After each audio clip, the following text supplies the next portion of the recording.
Right, ఇప్పుడే ఒక తాజా సమాచారం అందింది. ఈడీ సోదాల పేరుతో కొత్త నాటకం మొదలుపెట్టారు కూటమి వారు. వివేక హత్య కేసులో సోదాల పేరుతో హైడ్రామా. పులివెందుల, హైదరాబాదులో 6 చోట్ల ఈడీ సోదాలు. అవినాష్ రెడ్డి, శంకర్ రెడ్డి నివాసాల్లో సోదాలు చేస్తున్న ఈడీ. వివేక హత్య కేసులో ఇప్పటికే విచారణ ముగించిన సిబిఐ. మళ్ళీ ఈడీ పేరుతో కొత్తగా సోదాలు చేయడంపై అనుమానాలు. అసలు ఏమిటి, నిన్న జగన్ గారు అంత ఎఫెక్టివ్గా పెట్టేసరికి, సవాల్ చేసేసరికి వీడి కొత్త డ్రామా నడుపుతున్నారా ఏమిటి? దీని మీద మా ఎగ్జిక్యూటివ్ ఎడిటర్, సాక్షి ఎగ్జిక్యూటివ్ ఎడిటర్ ఇస్మాయిల్ లైన్లో ఉన్నారు. ఇస్మాయిల్ గారు చెప్పండి, ఏమిటి కొత్త హై డ్రామా నడుస్తున్నట్టుగా వార్త వచ్చింది? మీ దగ్గర ఉన్న సమాచారం ఏంటి?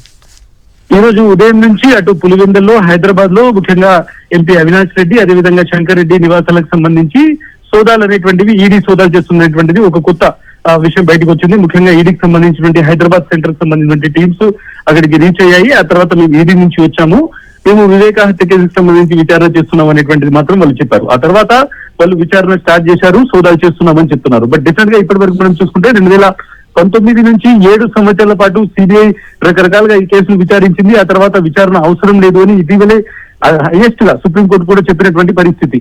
ఈ నేపథ్యంలో ఇప్పుడు కొత్తగా, అంటే ఆంధ్రప్రదేశ్ రాజకీయాల్లో మనం కొద్ది రోజుల నుంచి చూసుకుంటే డిఎస్సీ కావచ్చు, లేకుంటే మిగిలిన అంశాల మీద ప్రభుత్వం అనేటువంటిది బ్యాక్ ఫుట్ లో ఉన్నటువంటి నేపథ్యంలో కొత్తగా ఆలఫిసడని ఈ రోజు ఈడీ సోదాలు జరగడం అనేటువంటిది డెఫినెట్ గా ఒక అనుమానానికి తావిస్తోంది. ఈ కేసుకు సంబంధించి ఎప్పుడు మనీ ట్రయల్ అనేటువంటిది లేదు, బట్ మనీ ట్రయల్ అనేటువంటి ఒక కొత్త విషయాన్ని తీసుకొచ్చి ఇప్పుడు సోదాలు నిర్వహించడం అనేటువంటిది దేనికి, ఎవరి కోసం అనేటువంటిది చాలా స్పష్టమైనటువంటి అనుమానాలు వస్తున్నాయి. ఇందులో ముఖ్యంగా ఎవరైతే వివేకా కుమార్తె సునీత ఉన్నారో ఆమె విచారణ జరగాల్సిందే, ఇంకా కొనసాగించాల్సిందే అనేటువంటిది ఆమె ట్రై చేస్తున్నారు. ఈవెన్ కోర్టు కూడా మేము విచారించము అని సిబిఐ చెప్పిన తర్వాత ఎందుకు మీరు కంటిన్యూగా ఇట్లా అడుగుతున్నారని ఒక విధంగా ముట్టికాయలు కూడా వేసినటువంటి పరిస్థితి.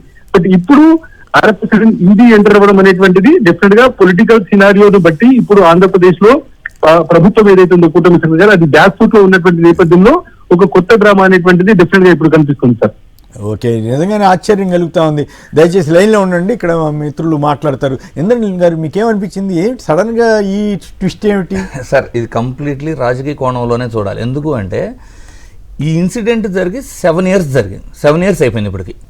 ఈ 7 ఇయర్స్లో సిబిఐ పలుమార్లు అధికారులను మార్చుకుంటూ సైతం పలుమార్లు ఎన్నో రకాల ఎంక్వైరీలు చేసి ఆల్మోస్ట్ అందరినీ విచారణ చేసిన తర్వాత కోర్టులకు కూడా విచారణ చేయటానికి ఏమీ మిగలలేదు అన్న తరువాత పిటిషనర్ సునీత గారు మళ్ళీ అడిగినా కూడా కోర్టులు సైతం ఇంక విచారణ చేయడానికి ఏమీ లేదు అని సిబిఐ చెప్పిన తర్వాత ఆల్ ఆఫ్ సడన్, అంటే 7 సంవత్సరాల నుంచి నడుస్తున్న కేసులో ఒక 4 కోట్లు ఎక్కడి నుంచి వచ్చాయి అనేది ఈడీ ఇప్పుడు విచారణ చేస్తుంది. అంటే మరి సిబిఐ కానీ ఈడీ కానీ ఈ 7 సంవత్సరాల్లో ఏం చేసినాయి?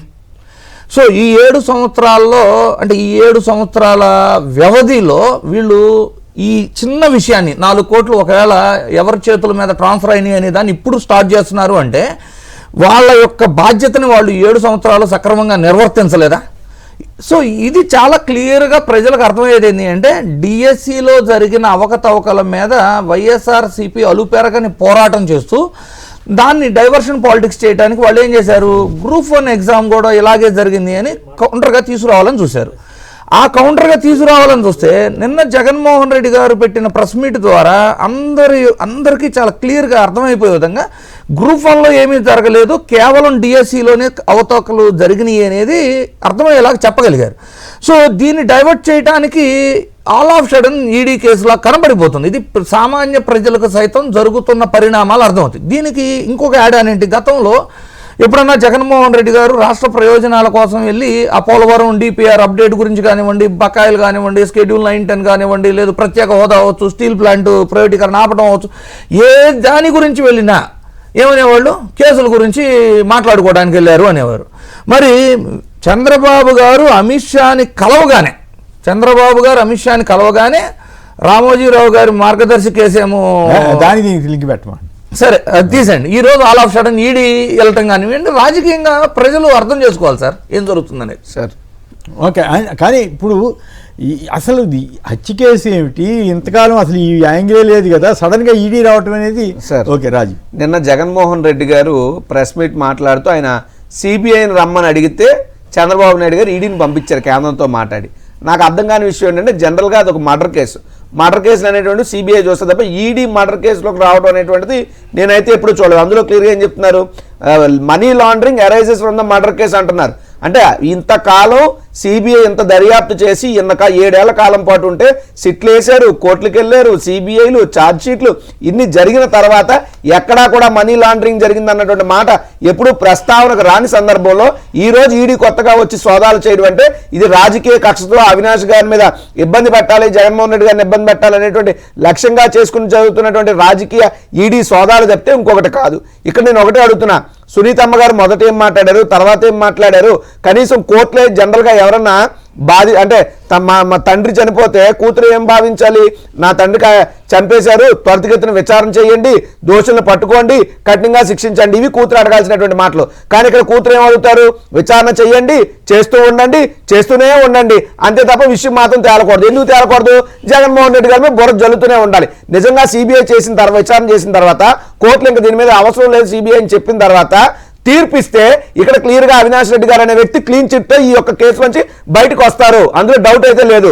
కాబట్టి ఈ రోజు ఈడీని మళ్ళీ ప్రయోగించి ఇక్కడ ఈ రకమైనటువంటి ఒక రాజకీయ అలజడి క్రియేట్ చేయాలి. నిన్న జగన్మోహన్ రెడ్డి గారు సిబిఐ ఎంక్వైరీకి నేను సిద్ధం, మీరు సిద్ధమా అన్న మాటతో కోసాలు కదిలిపోయి వెన్నులో వణుకు పుట్టి ఏం చేయాలో గతి గత్యంతరం లేక ఈ రోజు చంద్రబాబు నాయుడు గారు కేంద్రంతో మాట్లాడుకుని మరి ఆయనకు ఆ శక్తి సామర్థ్యాలు కేంద్ర ప్రభుత్వంలో ఉన్నాయి కాబట్టి ఈడీని రంగంలో దించి ఒక బురద జల్లే కార్యక్రమం చేస్తున్నారు. నేను అడుగుతున్నా చంద్రబాబు నాయుడు గారిని, గంటల వ్యవధిలో జగన్మోహన్ రెడ్డి గారు ప్రెస్ మీట్ పెట్టి 24 గంటల గడవక ముందే ఈడీని ప్రయోగించే దమ్ము ధైర్యం ఉన్న చంద్రబాబు నాయుడు గారు మరి రాష్ట్రానికి రావాల్సిన దాని మీద కూడా కేంద్రంతో మాట్లాడాలగా చేయొచ్చు కదా. అంటే మీ దమ్ము ఎంతసేపు జగన్మోహన్ రెడ్డి గారిని ఇబ్బంది పెట్టడం పనికి వస్తుందా?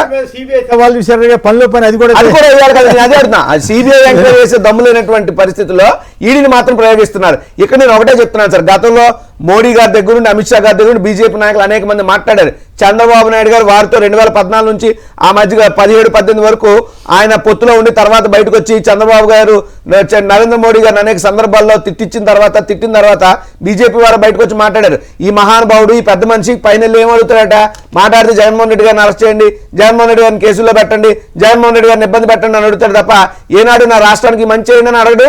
మేము మాకు చంద్రబాబు అయినా జగన్మోహన్ రెడ్డి అయినా ఒకటే దూరం తప్పితే ఏం శత్రువులు ఎవరు కాదు, రాజకీయంగా తప్పు చేస్తే చెప్పండి, చర్యలు తీసుకుంటారు తప్ప వ్యక్తిగత కక్షల్ని ఇక్కడ వద్దొద్దని చెప్పామని చెప్పి బీజేపీ వాళ్ళు గతంలో చెప్పారు. కానీ దురదృష్టం ఏంటంటే ఈ రోజు అదే బీజేపీ ఈ చంద్రబాబు నాయుడు గారు కలిసి ప్రభుత్వాల్లో భాగస్వాములుగా ఉండడం వల్ల ఈ రోజు నిన్న జగన్మోహన్ రెడ్డి గారు చేసినటువంటి సవాల్ని స్వీకరించే ధైర్యం లేక ఈ రోజు ఈడీని ప్రయోగిస్తున్నారు.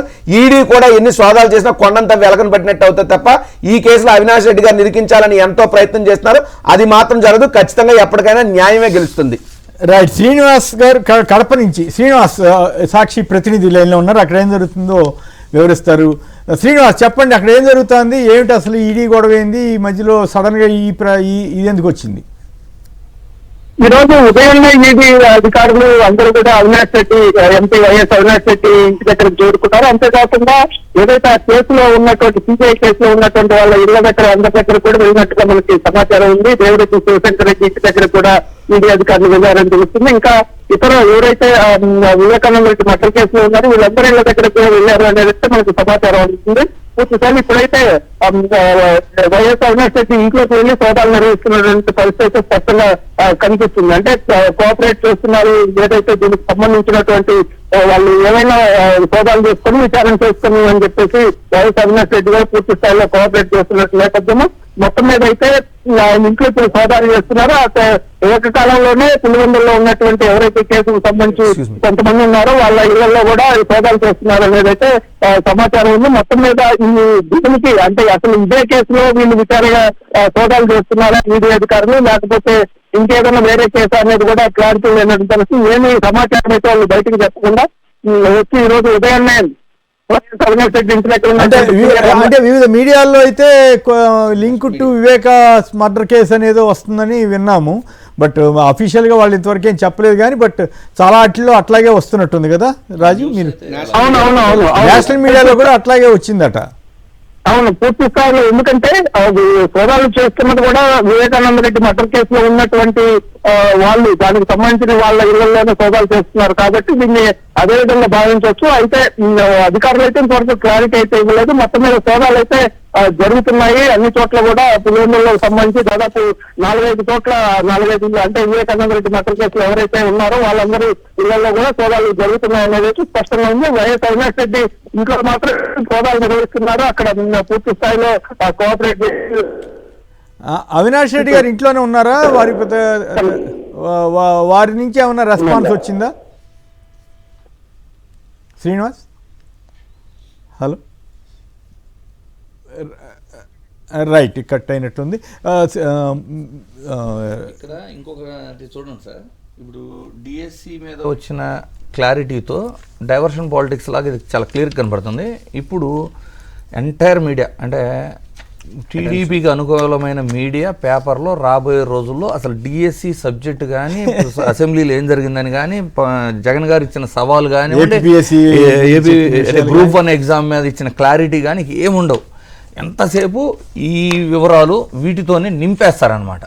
అవును, అసలు యాక్చువల్గా అప్పట్లో వివేకా గారికి సంబంధించి రియల్ ఎస్టేట్ వివాదం అని అవన్నీ చాలా వచ్చినాయి. అసలు ఆ యాంగిల్లోనే ఎంతవరకు విచారణ చేశారనేది ఇంతవరకు బయటపడాలి. బట్ అదే ఇచ్చి మళ్ళీ వీళ్ళకి వెళ్ళటం ఏంటి, వీళ్ళ దగ్గరికి వెళ్ళటం ఏంటి సార్? అసలు వివేకా గారి కేసుని మీరు డీప్గా చెక్ చేస్తే దస్తగిరి అనే వ్యక్తి టచ్ చేయలేదేమో అనే ఫీలింగ్ నాకు కాదు కదా. అసలు చూడండి, దస్తగిరి అనే వ్యక్తి అసలు లైవ్లో కూర్చొని ఎలా చంపాము, ఎంత రాచకంగా చంపాము అని చెప్తే, ఒకవేళ అతను అప్రూవర్గా మారినా అతను కూడా అందులో పార్ట్ అయి ఉన్నప్పుడు అతనికి కూడా శిక్ష పడాలని కదా వివేకానంద రెడ్డి గారి కూతురు కోరుకోవాల్సింది. కానీ అతన్ని ప్రొటెక్ట్ చేస్తూ అతని లాయరు సునీత గారి లాయరు సేమ్ రుద్ర గారే. ఇంకా ఆశ్చర్యం ఏంటంటే వీళ్ళిద్దరు లాయరే చంద్రబాబు గారి లాయరు. ఓకే, సో ఇక్కడే క్లియర్గా అంటే ఇప్పుడు తండ్రిని చంపితే ఒకవేళ ఎవరన్నా ప్రలోభపెట్టో అది కిరాయి హత్య అయినా కూడా అతనికి కూడా శిక్ష పడాలని కోరుకుంటారా లేదా కూతురు అనేది? అది ఎంత అరాచకంగా నరికాము అని అతను చెప్పాడు. స్టిల్ అతను బెయిల్ మీద బయట ఉండటమో అప్రూవర్గా మారాడని చెప్పటమో లేదు. అతనికి సునీత గారికి చంద్రబాబు గారికి ఒకే లాయర్ వ్యవహరిస్తున్నప్పుడు లుద్రా గారు ప్రజలకు ఇక్కడే అర్థమైపోతుంది కదా ఏంటి కేసు. ఇప్పుడు ఇది ఒక ఫ్యామిలీ మ్యాటర్ అనుకున్నాం. ఫ్యామిలీ మ్యాటర్ అయినప్పుడు సునీత గారు డీల్ చేయాలి. లేదు, సునీత గారు ఒకవేళ వెళ్ళి చంద్రబాబు గారిని సహాయం కోరారు, ఎందుకంటే ఇది పొలిటికల్గా ఇన్ఫ్లుయెన్స్ అవుతుంది సార్, మీరు కొంచెం మాకు సహాయం చేయండి అని అడిగారు అనుకుందాం. వారిద్దరికీ ఒక లాయర్ ఉండి, లేదు చంద్రబాబు గారి లాయర్ సునీత గారి వరకు సపోర్ట్ చేస్తే అదొక రకం. కానీ నరికిన వాళ్ళకు కూడా అదే లాయరు అంటే మీరంతా ఒక సైడ్ ఉంటే ఇక మనకి ఇష్టం వచ్చినట్టు చెప్పచ్చు కదా. ఇక కేసు నీకు అక్కడి నుంచి స్టార్ట్ అయిపోయింది కదా.